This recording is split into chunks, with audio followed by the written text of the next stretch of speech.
Muy buenas tardes, estimados participantes del primer Congreso Internacional de Fisiopatología y Patología Estructural y Clínica, organizado por White Coat Journey, Salud Basada en Evidencia, ASOCEM Cuenca y ASOCEM UTM. En esta ocasión tenemos el agrado de presentarle a la ponente universitaria Wendy Dayana Cuji Galarza, que es estudiante en Medicina de la Universidad de Cuenca, ayudante de la Cátedra de Morfología Universidad de Cuenca, editora de la revista científica estudiantil CIMEL, coordinadora científica CPDEC FESOCEM y miembro activo de ASOCEMU Cuenca con el tema de adaptaciones celulares. Wendy. Sí, buenas tardes, muchas gracias por la presentación. Y ahora entonces voy a compartir mi pantalla.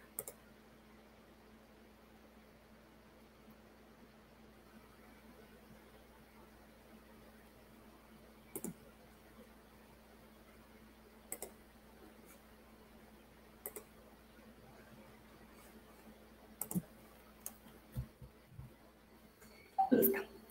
Bueno, antes que nada, nuevamente felicitar a todos los asistentes que se han interesado por esta actividad académica y que han estado participando ya durante estas 2 últimas semanas del Congreso de Fisiopatología y Patología Estructural y Clínica. El tema que vamos a revisar en la tarde de hoy es adaptaciones celulares, un tema que de alguna forma ya ha estado incluido en muchas de las ponencias anteriores que han estado recibiendo por parte de nuestros ponentes invitados, pero que el día de hoy las vamos a recordar y vamos a ir puntualizando algunas de las características de cada tipo de adaptación, pero para ello, inicialmente tenemos esta parte introductoria donde antes de definir qué es una adaptación celular, vamos a ponerle como el contexto a esta situación y vamos a hablar de cuándo es que ocurren las adaptaciones celulares. Las adaptaciones celulares parten desde una célula que originalmente está en homeostasis, está totalmente en equilibrio y funcionando correctamente a nivel bioquímico, a nivel estructural. Entonces, esta célula obviamente depende de los factores de su ambiente para mantener esas condiciones de homeostasis. Puede ocurrir que ese ambiente celular en algún punto y por diferentes razones cambia. Y esos cambios en el ambiente para dar origen a una adaptación celular o algún otro tipo de cambio en la célula suelen ser cambios un poquito drásticos muchas veces, otras veces pueden ser progresivos, pero estos cambios generalmente los vamos a denominar como estrés. El estrés celular hace, por ejemplo, isquemia, una célula que no está recibiendo correctamente su perfusión, que ese tejido no está recibiendo correctamente nutrientes, no está recibiendo oxígeno, va a empezar a sufrir, por decirlo así.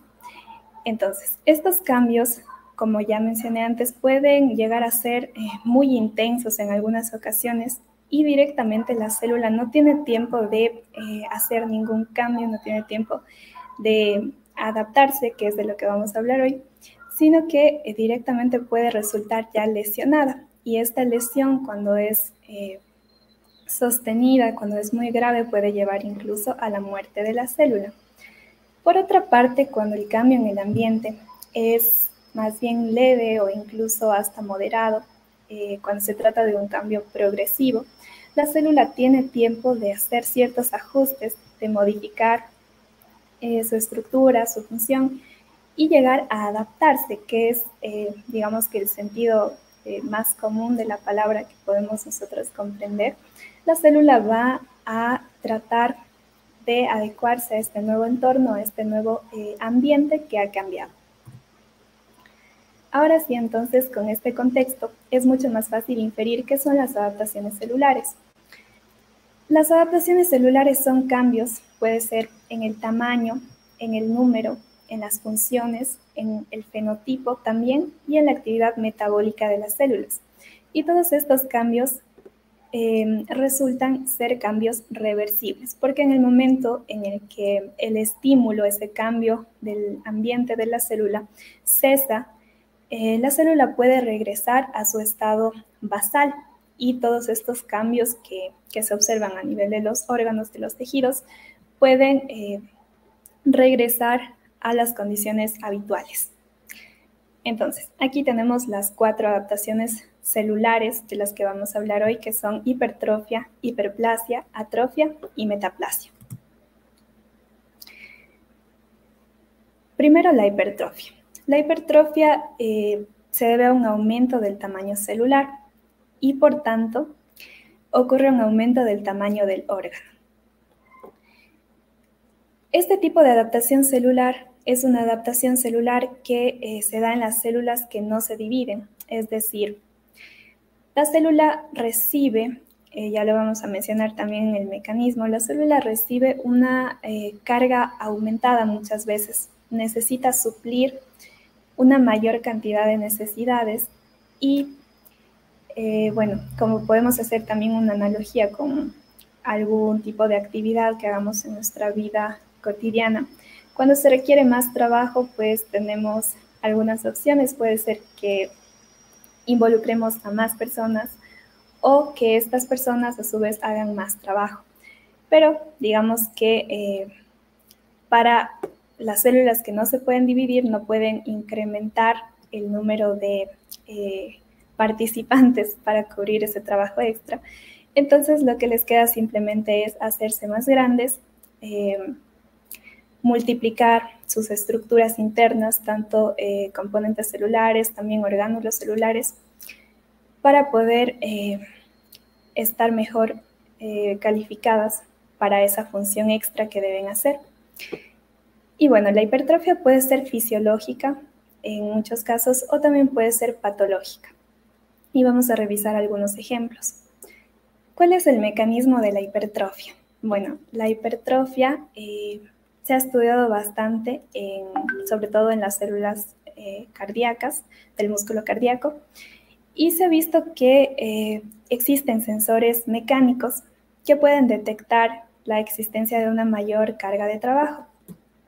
Y esto a su vez activa vías de señalización que van a activar la expresión de factores de crecimiento y también factores de transcripción para terminar finalmente en una mayor producción de proteínas, que es el objetivo principal de la célula y sobre todo se aplica bastante a los miocardiocitos. Las vías de señalización, algunas de las más estudiadas son la del fosfatidilinositol 3-sinasa y AKT, que sobre todo es muy importante en la hipertrofia fisiológica. Y otra vía importante de señalización es la que tiene que ver con receptores acoplados a proteínas G, que sobre todo se la ha visto jugando un papel muy importante en la hipertrofia patológica.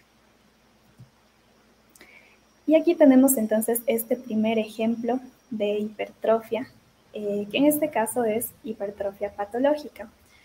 Se trata de la hipertrofia miocárdica. Entonces, en la imagen de la izquierda estamos observando un corazón con un corte transversal, en donde podemos observar el ventrículo derecho y el ventrículo izquierdo, que evidentemente tiene un grosor aumentado por el incremento del tamaño de las células musculares cardíacas.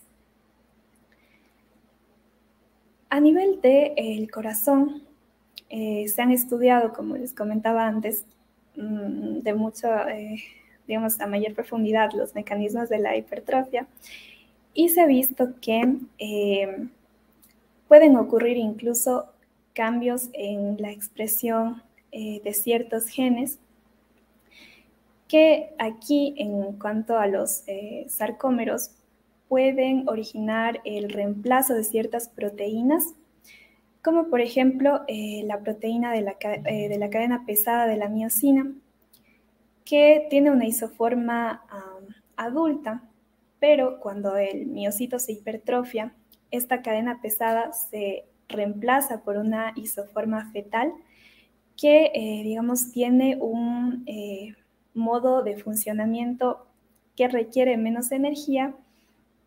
Podríamos decirle que esa proteína, esta isoforma de la cadena pesada de la miosina, está como en modo ahorro de energía, entonces le sirve más incluso al miocardio para mantener su funcionamiento con un menor esfuerzo en este caso, ya que la carga está bastante aumentada. Y bueno, esto también es algo que lo podemos pasar, digamos, a los otros ejemplos de hipertrofia, cuando en general los componentes celulares, las miofibrillas, van a aumentar de número, también van a aumentar el número de sarcómeros, que como sabemos en este caso, bueno, la miofibrilla, sabemos que tienen filamentos gruesos, filamentos delgados, y entonces puede aumentar, digamos, el ancho de la miofibrilla, pero también puede aumentar en longitud y todo eso también se refiere a una hipertrofia. Entonces, aquí, bueno, no se ve el sarcómero completo, deberíamos ver acá los discos Z, que están uniendo los filamentos delgados, pero estos sarcómeros también pueden aumentar de número y encontrar, digamos, una fibra con mayor longitud y a la vez con un grosor mayor. Ya, aquí estamos viendo dos láminas. La primera de la izquierda es una lámina normal de miocardio. Ambos son cortes transversales. Entonces, en esta de acá podemos ver, bueno, la morfología típica de las células en este corte. No son células que se vean completamente redondas, siempre tienen como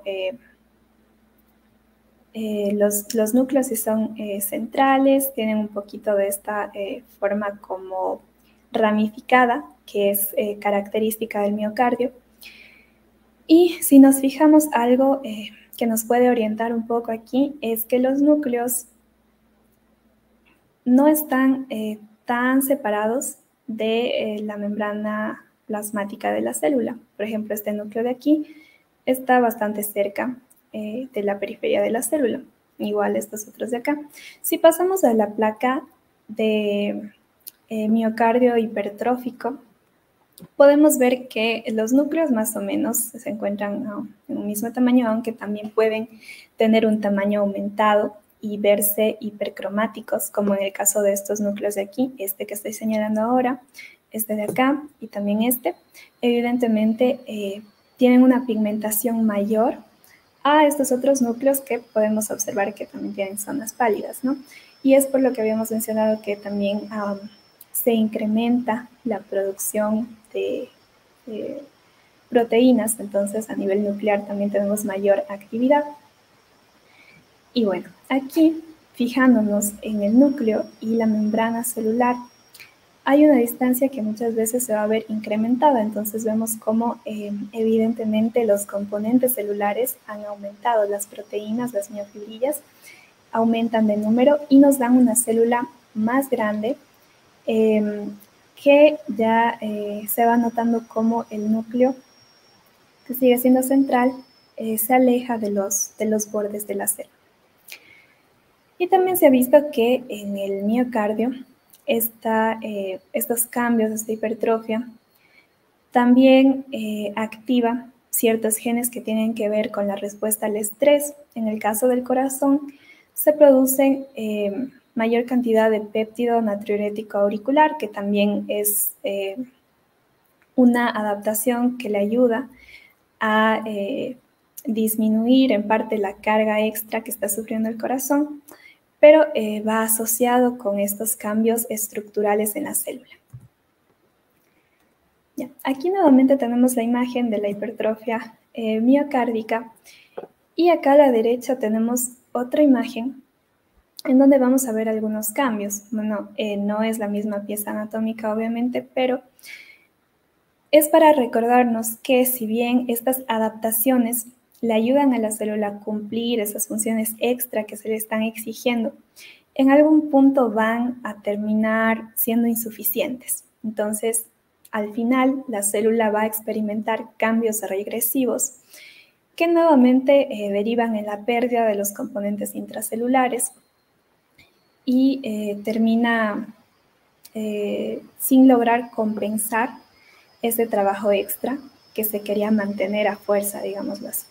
Entonces, en la imagen de la derecha vemos un corazón que en este caso tenía hipertrofia tanto en ventrículo derecho como en ventrículo izquierdo, pero que finalmente derivó en una insuficiencia cardíaca. Y vemos como aquí el ventrículo izquierdo tiene incluso zonas de fibrosis. Listo. Ahora vamos a revisar este ejemplo de hipertrofia fisiológica, que es el que tenemos en un útero gestante. Esta imagen es la que trae el libro de Robbins. Y tenemos aquí dos úteros para comparar su tamaño, un útero normal y un útero grávido, que fue extraído después de que la paciente sufriera una hemorragia. Entonces, en este útero, el aumento del tamaño se debe principalmente a la hipertrofia de los miocitos lisos, que ocurre en este caso ya no tanto por una carga aumentada, sino más bien aquí entra en juego otro mecanismo que también provoca hipertrofia, que es la estimulación hormonal. Entonces, durante el embarazo, la mujer produce una mayor cantidad de estrógenos que van a producir el aumento de tamaño de las células del músculo liso. Aquí entonces en la placa B vemos el tejido de músculo liso de un útero normal, donde podemos ver la morfología característica del músculo liso, que son estas células alargadas que prácticamente no alcanzamos a diferenciar dónde termina y dónde inicia otra célula, no alcanzamos a diferenciar bien su citoplasma. Lo que más podemos ver son los núcleos, que son núcleos alargados, y aquí, por ejemplo, están muy juntos uno de otro, dándonos la idea de que estas células pues llevan un trayecto bastante paralelo, si se quiere, entre ellas. Ambos son cortes longitudinales, por cierto. Entonces, bueno, aquí podemos ver cómo en la placa C, que ya es de un útero con hipertrofia, el músculo liso, primero las células son mucho más grandes y fíjense que el tamaño de los núcleos no ha variado mucho, entonces nos damos cuenta de que no se trata únicamente de una amplificación de la imagen, sino que en realidad el tamaño de la célula ha aumentado. Y podemos ver igual aquí cómo ya alcanzamos incluso a definir los bordes de las fibras musculares lisas. Y bueno, tanto en el ancho de las células como en el largo existe un cambio al producirse la hipertrofia. En este caso, por ejemplo, en un útero normal se dice que las fibras musculares lisas pueden medir alrededor de unos 50 micrómetros de longitud, y en un útero gestante ya con hipertrofia pueden llegar a medir incluso 500 micrómetros. Entonces, tanto en largo como en ancho, igual que mencionábamos antes en el músculo cardíaco, también la adición de los sarcómeros termina produciendo un mayor tamaño de las células y en consecuencia del órgano. Por supuesto, aquí en el útero, me regreso a la diapositiva anterior, también en el útero van a producirse otras adaptaciones celulares, en este caso la hiperplasia, que como vamos a revisar después, es un cambio que muchas veces está asociado a la hipertrofia. Y bueno, aquí vamos también con otro ejemplo, que es la hipertrofia fisiológica del músculo esquelético. En las personas que entrenan muy seguido sus músculos, por ejemplo, los culturistas, cualquier deportista en realidad que su actividad física esté destinada al aumento del tamaño de los músculos, va a terminar provocando también una hipertrofia de sus células. Y bueno, anteriormente existían autores que clasificaban a la hipertrofia fisiológica del músculo esquelético como una patológica también, Pero en realidad, si nos ponemos a pensar en ello, la hipertrofia del músculo esquelético no está llevando a ningún proceso patológico como tal. Entonces, más bien sería lo contrario, ¿no? Puede ser bastante saludable, obviamente sin exceder ciertos límites, pero es un cambio que en general aporta funcionalidad al organismo más que quitarle. Entonces, la hipertrofia del músculo esquelético ahora ya en la mayoría de fuentes está clasificada como hipertrofia fisiológica. Y aquí tenemos las laminillas de músculo esquelético. Aquí estamos viendo igual un corte transversal. En el corte transversal no vamos a ver las bandas oscuras y bandas claras que son muy típicas del músculo esquelético, sino más bien estamos viendo prácticamente la morfología de sus células, que son poligonales. Ya eso es muy característico del músculo esquelético, también repasando un poco de histología.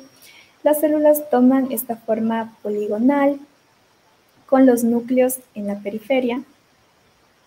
Ya igual son células multinucleadas.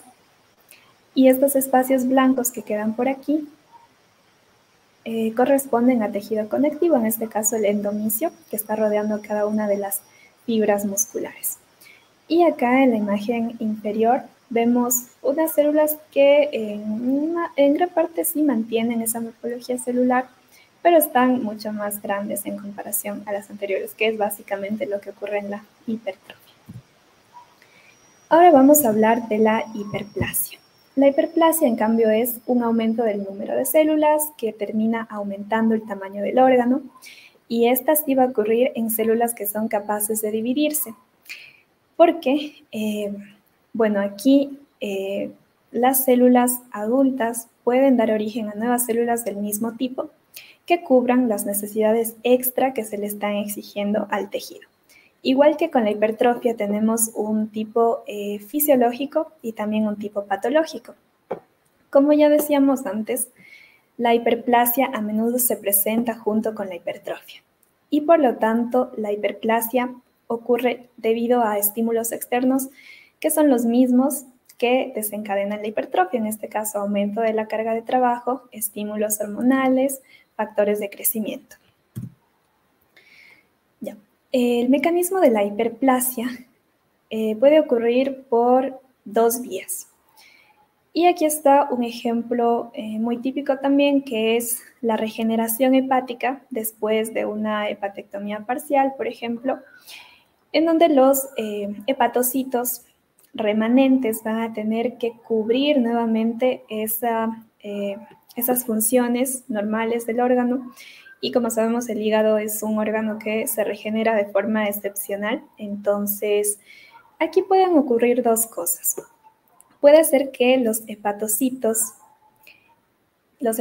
que han quedado aquí, que ya son células maduras, se multipliquen, se dividan y den, suena muy graciosa esa parte, ¿no? Como los chistes que se suelen hacer a veces de que las células se multiplican al dividirse, pero bueno, aquí sí aplica. Entonces, bueno, son cosas que se mencionan también porque a veces nos ayudan a recordar. Bueno, entonces los hepatocitos se dividen, forman nuevos hepatocitos y cubren esas necesidades extra. Pero también puede ocurrir que este aumento en el número de células parta desde la transformación, bueno, más que la transformación sería ya la maduración de células madre intrahepáticas en este caso, que den origen a los hepatocitos, siendo células maduras estas últimas. Ya. Y aquí tenemos, bueno, unas laminillas que representan hiperplasia. Esta laminilla en particular la tomé de un reporte de caso porque me pareció bastante interesante en realidad. Esta es una laminilla que representa hiperplasia nodular regenerativa. Este es un proceso que hace parte de una hiperplasia nodular focal. La hiperplasia nodular focal, de hecho, ya se considera un tipo de neoplasia benigna. Pero bueno, en este caso, la hiperplasia nodular regenerativa va a ocurrir en algunas situaciones.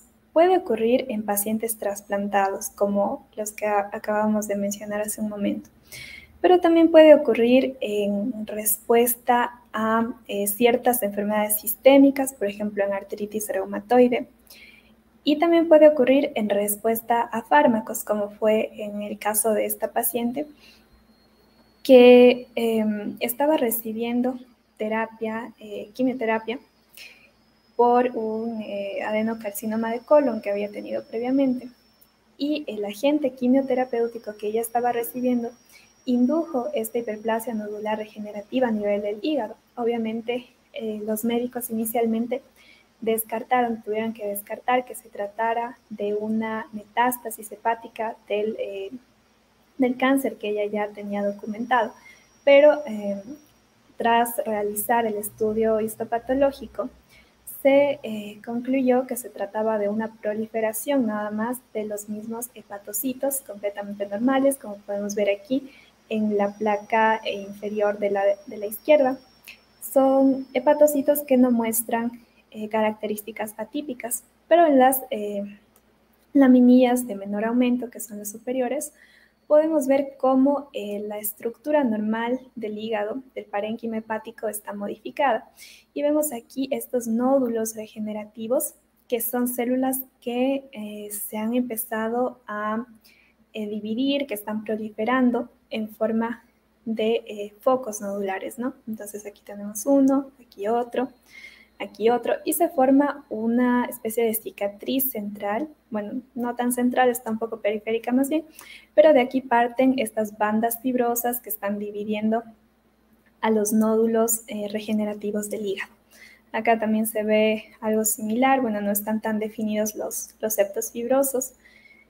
Y en esta parte podemos ver igual aquí la proliferación de los hepatocitos, en esta parte el tejido fibroso, y aquí se ve un vaso sanguíneo que también tiene un grosor aumentado en su pared, que bueno, eso está dentro de los cambios asociados a este tipo de hiperplasia, que no son objetivo de la conferencia de hoy.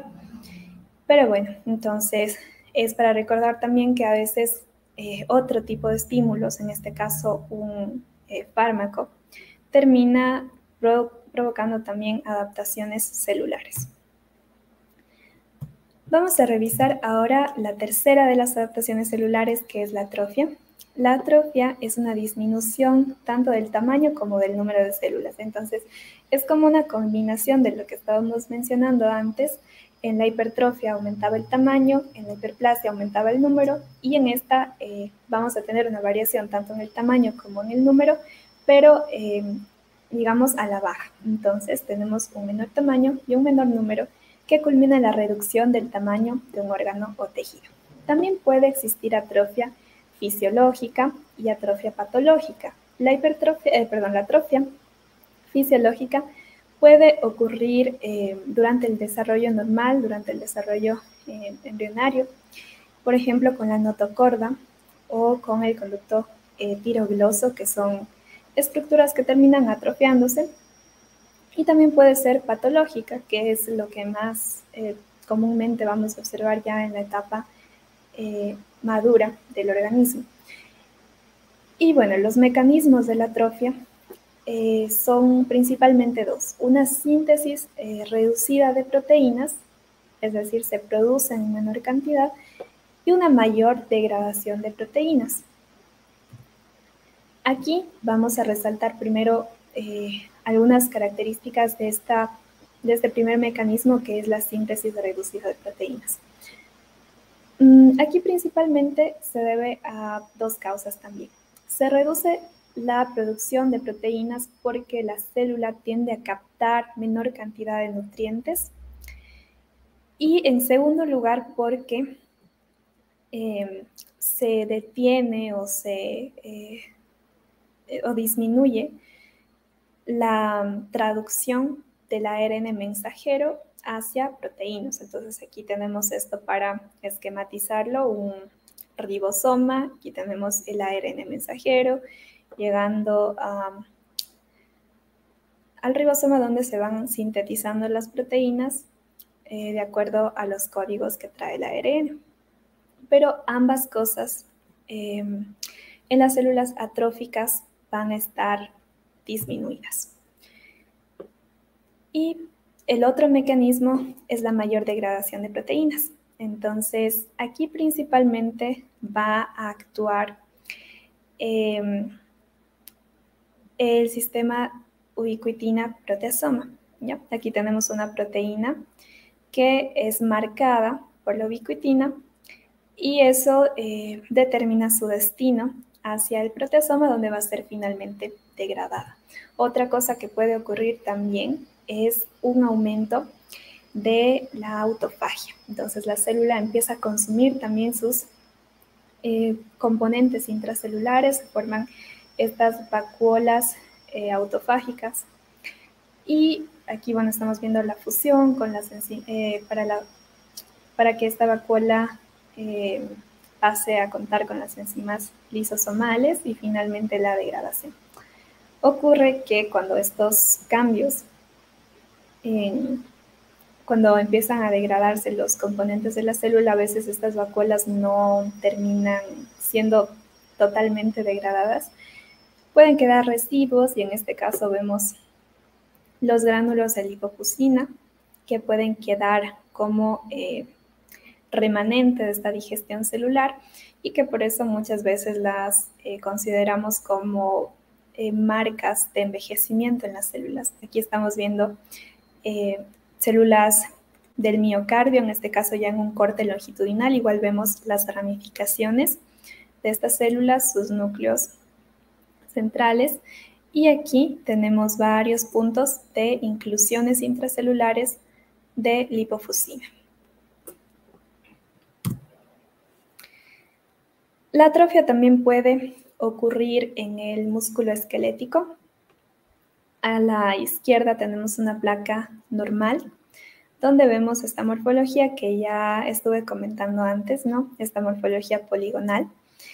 Y acá tenemos una laminilla donde se observan cambios atróficos del músculo. Si nos damos cuenta, aquí está bastante bien definido. La morfología de las células, está muy bien definido el tejido conectivo que las separa, pero acá vemos que la morfología de las células ya no es tan poligonal como esta de acá, como que han perdido un poquito la tensión, si se quiere, del tejido circundante. Vemos que evidentemente hay menor cantidad de células también. Y hay ciertos puntos donde, por ejemplo, aquí se señala con la flecha, células que están con un tamaño reducido. Y estas células atróficas están intercaladas con las células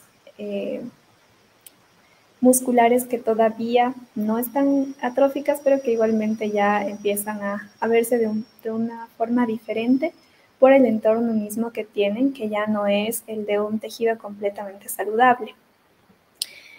La atrofia del músculo esquelético es bastante estudiada también porque puede ocurrir por muchos de los mecanismos de la atrofia, que son, por ejemplo, atrofia por desuso, cuando una persona no hace, digamos, mayor esfuerzo físico. Los músculos obviamente perciben esa menor carga de trabajo y como se comprende que ya no es necesaria tanta su función, entonces dejan de producir sus componentes intracelulares, más bien empiezan a degradarlos, a consumirlos y se producen estos cambios. También puede ocurrir atrofia por denervación, que es algo que también ocurre frecuentemente y nos da el mismo resultado. Puede ocurrir atrofia por una nutrición deficiente también, como en el caso de la malnutrición proteico-calórica, por ejemplo. Y también, bueno, estos cambios se observan bastante en pacientes con cáncer, que son pacientes que muchas veces los vemos caquécticos, porque sus fibras musculares se han reducido, han desaparecido. En algunos casos eso también sucede, ¿no? Se acompaña de necrosis del tejido y Bueno, entonces, estos son algunos de los cambios que podemos observar. Listo. Ahora vamos con la atrofia senil. Es otro mecanismo de atrofia que puede ocurrir sobre todo en el encéfalo, ¿ya? Lo que ocurre aquí, en cambio, es que las células pierden su nutrición por cambios que tienen que ver más que nada ya con la edad. Entonces, es muy común que en las personas de edad avanzada los vasos sanguíneos empiezan a tener cambios degenerativos en su pared, empiezan a acumular placas de ateroma y el flujo sanguíneo se ve reducido. Por lo tanto, las células pueden terminar reduciendo también su número, reduciendo su tamaño. En muchas de ellas van a llegar a morir también. Y se puede notar que en un cerebro joven las circunvoluciones están bastante apretadas entre ellas, si queremos llamarlo así. No hay mayores espacios, las fisuras son no tan notorias como por ejemplo en la imagen de la derecha, donde sí vemos cómo los surcos están muy profundos, están muy anchos. Entonces, este tipo de cambios también pueden ocurrir. Y aquí tenemos algo para revisar a nivel histológico, que son dos placas de cerebelo, de la corteza del cerebelo, que también puede terminar afectado por este mecanismo de atrofia. Y lo que estamos viendo es en esta parte, en la parte superior, la capa molecular de la corteza del cerebelo. Igual en la placa de la derecha, aquí donde se está señalando en este momento, está la capa molecular. Aquí en la parte inferior, la capa de las células granulares y en el centro, la capa de las células de Purkinje. Esta es una placa de un cerebelo normal y la de la derecha, una corteza cerebelosa con atrofia. ¿Por qué nos damos cuenta de que existe atrofia? Aquí podemos ver cómo casi están seguidas las células de Purkinje, que hay una, otra más y siguen en este orden. Acá podemos ver que hay menos y además que es un poco, bastante más evidente en realidad, es el cambio en el número de las células de los granos que están en esta última capa. Aquí son bastante abundantes, mientras que acá vemos que prácticamente hay espacios que ya van quedando vacíos. Y bueno, esto también nos muestra que existe un cambio atrófico en el tejido. Vamos ahora con la metaplasia.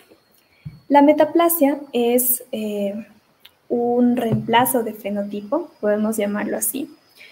Normalmente un órgano tendrá sus tipos celulares habituales que están cumpliendo ahí sus funciones normalmente, pero cuando empezamos a tener cambios fuertes en el ambiente, cambios que muchas veces son bastante agresivos con las células, y si existe la capacidad del tejido de poder reemplazar este tipo celular que es un poco, digamos, sensible a esos cambios agresivos, lo va a reemplazar por otro tipo celular que soporte mejor ese ambiente adverso. Este cambio proviene principalmente de la reprogramación de células madre. O también puede ocurrir la colonización de células de otro tejido, puede ser tejido cercano, que vayan a cumplir las funciones del tejido que ya no puede, digamos, mantener ese ritmo de soportar las agresiones del medio. Esta reprogramación ocurre gracias a factores de crecimiento, citocinas y otros componentes de la matriz extracelular. El ejemplo más típico y el que suele venir en la mayoría de los libros es este de aquí, que es la metaplasia escamosa. Bueno, antes de pasar a esto también mencionar que lo más común es que veamos metaplasia en los epitelios. Y bueno, este tipo de metaplasia, llamada metaplasia escamosa, es la que vemos en el epitelio de la tráquea, en el epitelio de los bronquios. Y aquí tenemos un gráfico, un esquema en la parte superior, donde se muestra el epitelio normal, que es el epitelio cilíndrico, ciliado, que está siendo reemplazado por un nuevo tipo epitelial, un epitelio escamoso estratificado, que va a ser, bueno, más resistente que este de acá, pero que es importante recordar esto, obviamente no cumple las mismas funciones que el epitelio original. Vamos a ver esto aquí abajo en la placa de un corte histológico. Bueno, aquí tenemos las células cilíndricas. Aquí tenemos los cilios en la parte superior. Y es muy similar a lo que se ve en el gráfico. Es muy difícil que nos vayamos a perder. Acá está el epitelio estratificado, que le va a ir reemplazando. Epitelio escamoso estratificado. Aquí en esta parte estamos viendo la lámina basal. Bueno, como vemos aquí el epitelio cilíndrico estratificado, ciliado, pseudoestratificado ciliado, que es el epitelio característico del llamado epitelio respiratorio, cumple funciones, por ejemplo, de secreción de moco, y también los cilios tienen esa función de movilizar ciertos componentes que pueden resultar irritativos en algunos casos.